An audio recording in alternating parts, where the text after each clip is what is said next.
Welcome to the Fantasy Football Prophet Podcast, hosted by Craig Phillips and Jeff Torrey.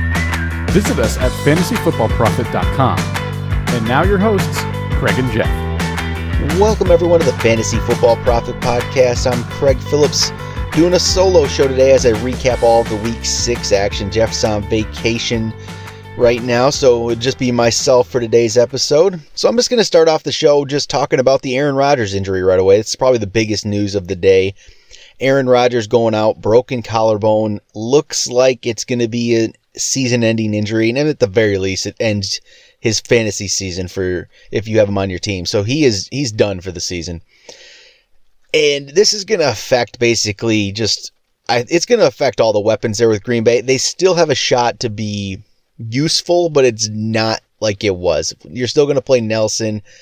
Adams seems to be he got a touchdown from Hundley today. Hundley was 18 of 33 for 157 and a touchdown through 3 picks. And then Cobb only with 3 for 28. It's definitely going to hurt these guys' value. I don't know if they're not going to be able to sustain 3 fantasy productive wide receivers anymore, it looks like at this point. So this is a pretty terrible injury for just real life wise and fantasy wise for all the players around him. We're going to have to wait and see what happens if they decide to go with Hundley going forward. If that's the direction they want to go, maybe they look elsewhere. I don't know. Colin Kaepernick. I mean, obviously that's already getting floated out there, but who knows if that'll have, if that's even a possibility. We'll see.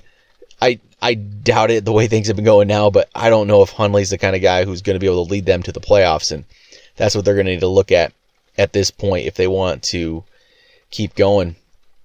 And then we can just go through the rundown here, some of the games, some of the big performances of the day. Might as well just start off. We'll start off the game that just ended, the Giants and Broncos, which is a bit of a surprise there. The Giants get the 23-10 win.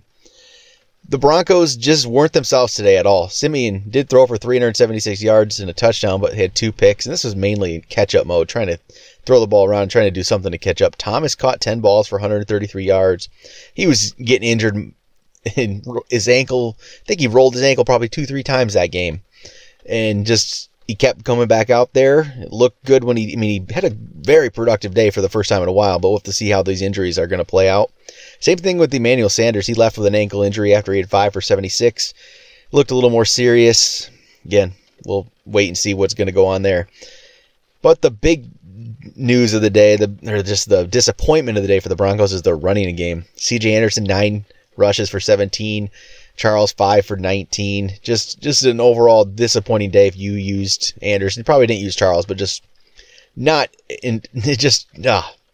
Anderson was a big disappointment. It looked like, I think he got in on that touchdown late in the 4th, but that's about it. That would have still even only gave him about 7.7 on the day, which was just a very disappointing game. But for the Giants, Orleans Darkwa, maybe it's his backfield. 21 carries, 117 yards. Looked pretty good there. Got a catch for 13. Evan Ingram is the only player who did anything catching the ball. 5 catches, 82 yards, and a touchdown. But the Giants get the win. So you're going to be playing Ingram. Ingram going forward is a great tight end option. Darkwa, not sure about that one. I mean, if we see a little bit more, possibly. He had a decent performance last week before he got injured. So, yeah, maybe there's something to watch out for. Throw him on the end of your bench. Not a starter, obviously, yet, but just see if this is something that's actually going to continue. Then I'm going to move on to the Tampa Bay, Arizona game, because I want to talk about Adrian Peterson. Gets traded to the Cardinals, and just looks like Adrian Peterson of old. 26 carries, 134 yards, 2 touchdowns. Just the whole team. Palmer, 18 and 22 for 283, 3 touchdowns. Larry Fitzgerald, 10 catches, 138 yards, and a touchdown. Just something you weren't expecting this at all, and it looks like they're going to just give the ball to Peterson going forward. No other back on the team was involved at all in this one.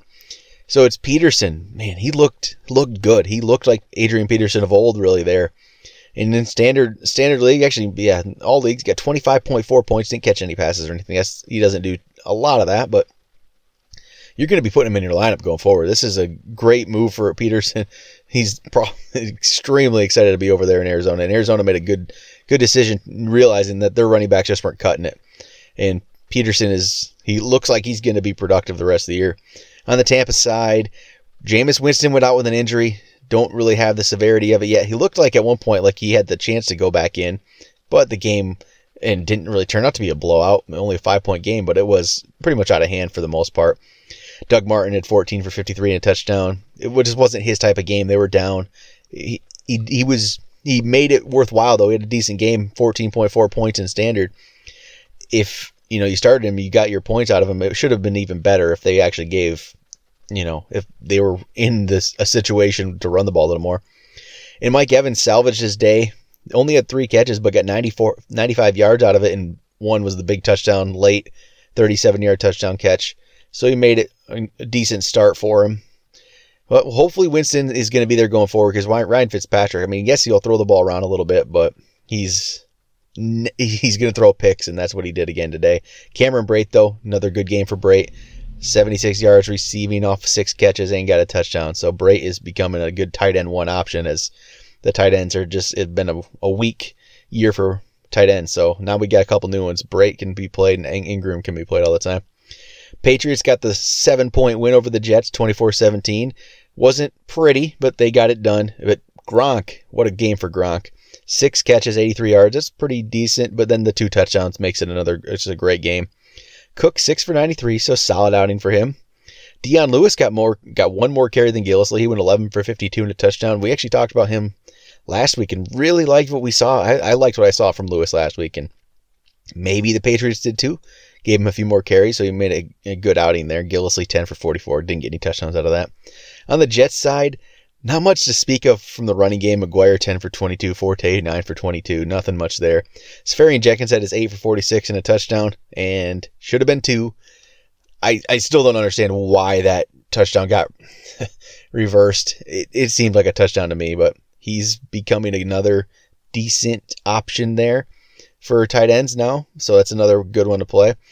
Curse, 4 for 79. Forte did catch the 8 for 59, so not much else you're going to start there. I guess McCown, in this matchup, we knew he was going to throw for some yards, but he's not a play really going forward. How about the Cleveland-Houston game? Deshaun Watson, another big game, 29.3 in standard, 225 yards passing, 3 touchdowns. Looked pretty good again. And then the story in the running game is it's Deontay Foreman at 12 for 59, Lamar Miller 15 for 41. It's becoming a very split backfield there. Foreman is definitely getting a lot of the work, and I think we're going to see that going forward quite a bit. Will Fuller got another touchdown, only 2 catches, 62 yards, but with the way Watson's throwing the ball, he's looking for the deep pass, looking for these shots. Fuller's going to have a lot of these games where he gets a deep touchdown, doesn't really do much else. But DeAndre Hopkins, only 2 catches, only 19 yards, but he salvaged it with a touchdown. So he wasn't a great game, 7.9 points in standard, but he made it decent with the touchdown. Still, you would hope for better than that. On the Cleveland side, we had big, hopes for Duke Johnson coming into this thing.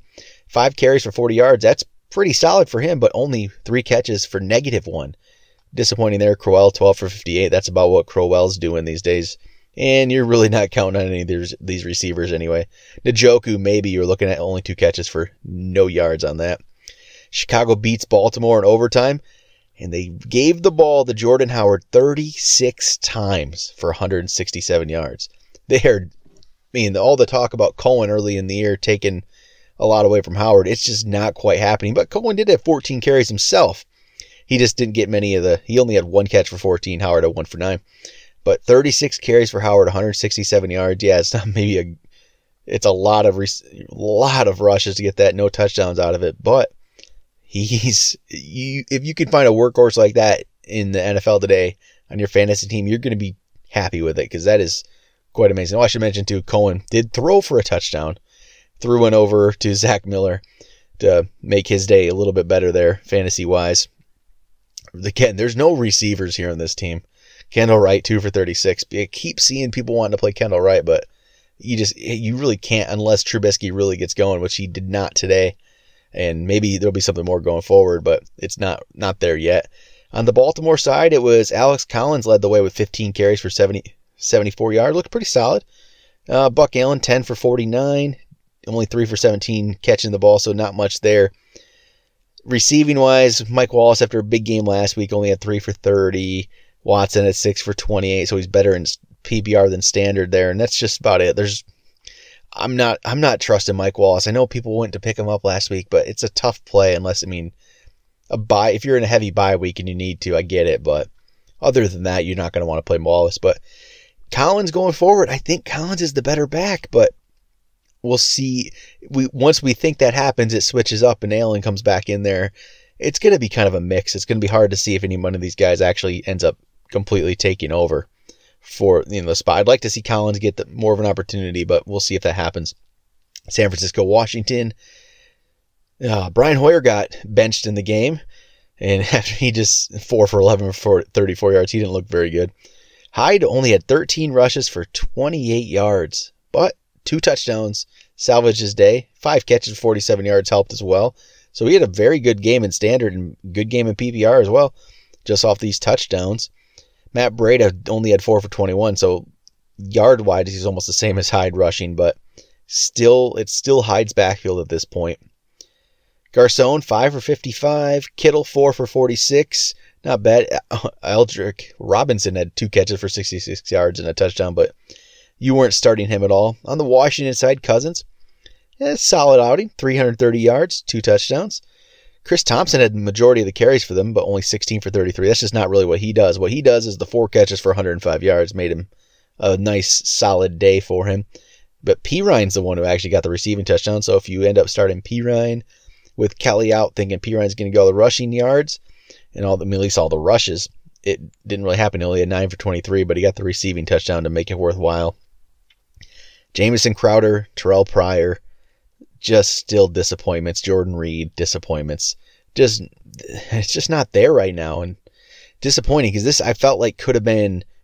Cousins is still getting it done surprisingly with Reed and Pryor and Crowder just not doing anything. So if any of these guys just ever stepped up, it could be, just a much, much better situation.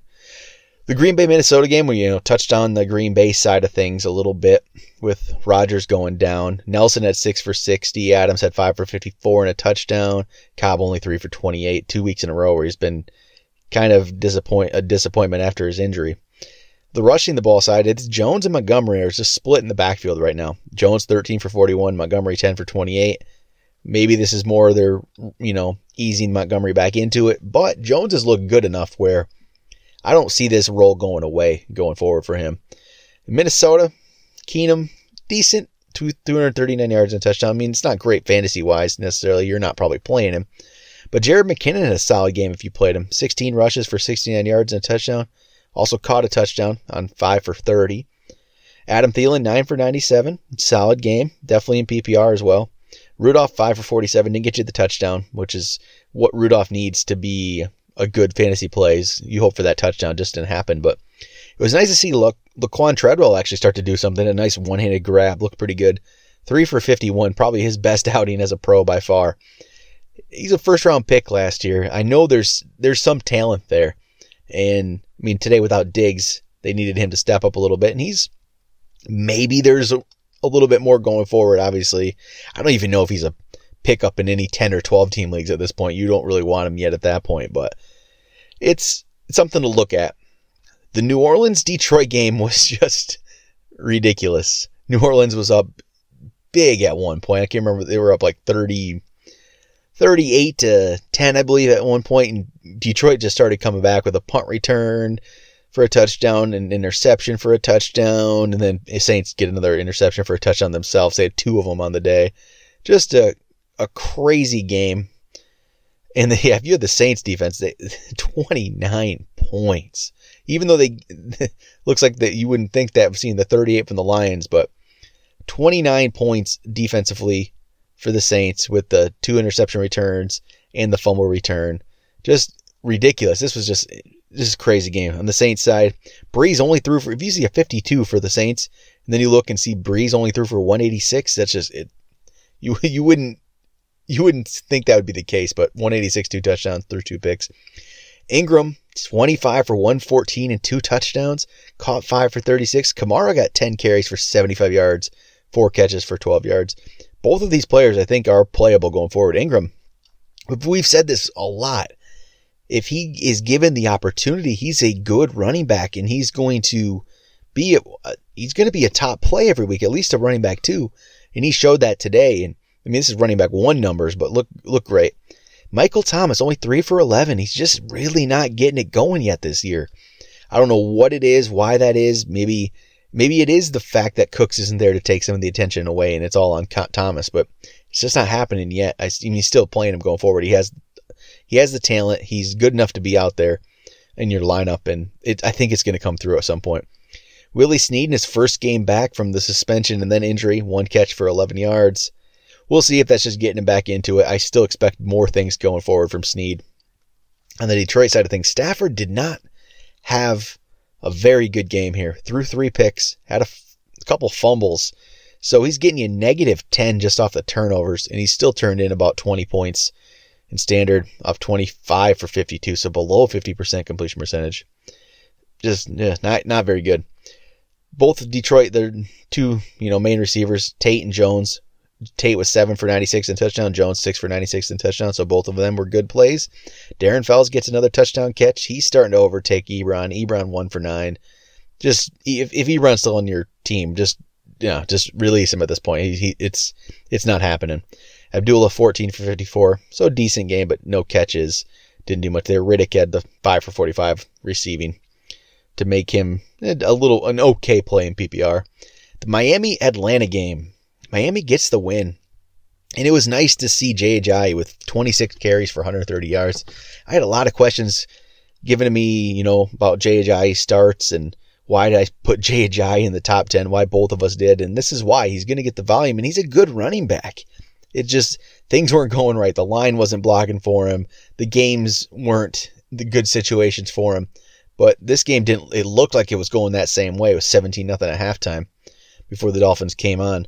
But Ajayi's a good running back, and this is what I expect going forward. Still, though, I'd like to see him get some touchdowns. And I think he's only had 1 touchdown now in the last 10 games. So maybe there's hopefully we'll see something going forward on that. Landry got a touchdown catch off 8 catches for 62 yards. Stills got a touchdown, 4 for 49. No Devontae Parker today, but they get the win. On Atlanta's side, Matt Ryan is just not putting up the numbers he did last year. 248 yards and only in 1 touchdown. I don't even know if he's going to make my top 10 going forward. He was 9th this week. And this is what we've seen. This is more, we're seeing pre-2016 Matt Ryan again. It's like that 1 year was just a fluke in a way. I mean, he's a good quarterback, but that year was just, last year his numbers were just unreal, and it's not happening right now for him. And Freeman, okay game, but not what you would want. He only had the 9 carries for 68. Coleman had 9 for 32, but he got a touchdown. And Julio, 6 for 72. Just not putting up the big-time wide receiver 1 numbers you expected when you drafted Julio. And we'll see if this offense can get itself turned around a little bit. It would be nice to see some bigger numbers from Julio, and hopefully they'll be there. The Rams in Jaguars game. Rams get the win by 10 over the Jags.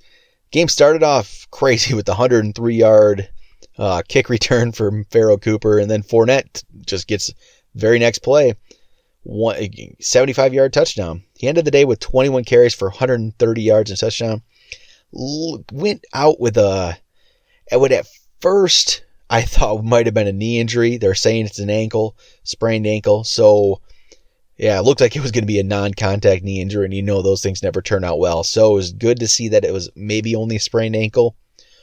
What that means going forward, I don't know. They play the Colts next week, and then they have a bye after that. So it wouldn't shock me at all if they sat him out next week and got the bye, so he gets 2 weeks off. So watch that if you're a Fournette owner. And if he is out, it looks like Ivory's going to be the guy who gets most of the work. So maybe they'll pick up Ivory if you're a Fournette owner, have him on your bench in case you need to use him, because we'll have to wait and see the severity of it, but there's always that possibility. And Ivory, he did pretty well in the passing game today, 9 catches for 74 yards and a touchdown, so he had a solid game there. Marquise Lee, 5 for 83. Hearns, 3 for 37. I hope you're not playing Hearns. I don't think you need to. And again, maybe in bye weeks you need to throw somebody in. Maybe it's Hearns. I don't think he's a good play going forward. Bortles, 241 yards and a touchdown. Did Blake Bortles things. Didn't have the big garbage time touchdowns, though, which usually bolsters his stats. On the Rams side, Gurley comes back from his, disappointing Week 5 outing, gets 23 for 116, only 1 for 4 on the receiving side. That's where he's been bolstering his stats, but still, solid game. Rams defense was great, though, with the 22 points they put up. And then that's about it. Sammy Watkins 1 for 11. Just a big disappointment mainly for myself. And just, I don't know. I don't know what it is. I think the talent's still there. It's just not happening. Chargers finally get a last-second win. They beat the Raiders 17-16. Rivers threw for 268 yards and a touchdown. Decent. This is about where his floor usually is. Gordon, 25 carries, only 83 yards, so that doesn't look great, but caught 9 passes for 67 yards, and then he got a receiving touchdown and a rushing touchdown, and has a huge game because of that, 27 points. If you're in PPR, it's even bigger with the 9 catches, so great game there. It was nice to see Hunter Henry, 5 catches for 90 yards, starting to get more involved, but then Keenan Allen only 5 for 45. We were hoping he could go into that wide receiver, the back-end wide receiver 1, top-end wide receiver 2 category this year. It's not really happening right now. He's solid enough, but not great numbers. On the Oakland side, Derek Carr comes back and only gets you 8.8 points, 171 yards, a touchdown, 2 picks. Lynch was better today, 13 for 63, just didn't have the volume there. Crabtree got 6 for 52 and a touchdown, so he's definitely the better wide receiver play because Cooper got more catches this week, but only 5 for 28. And I've been saying maybe buy low on Cooper, but if this is the way it's going to be, I really have a hard time with that. I mean, yeah, I'd still put him on my bench if you could get him for absolutely nothing, but do not give up anything for him of value because it's just a disappointment all around here. All right, one last game it looks like here. Pittsburgh, Kansas City. And Kansas City finally loses as Pittsburgh gets the win. Mainly behind, they're stars here. Bell and Brown just get it done every week, it seems like. Bell, 179 yards rushing and a touchdown. He also had only 12 receiving yards. But then Brown, 8 for 155 and a touchdown. These two are they're going to get you great numbers like this every week. You keep playing them. Yeah, maybe once in a while they get down. But this is why you play your studs every single time. And Bell is that's just ridiculous. He's, to me, still number 1 back in the league. People talk about Kareem Hunt. And yeah, Kareem Hunt, he was salvaged today here with 11 points. Only 9 carries for 21 yards, but he got the 5 receptions for 89 yards. So he's still that good play, but I think Bell is just better. And he should be the number one ranked guy every single week. Kansas City also, Alex Smith, 19 of 34, 246 and a touchdown.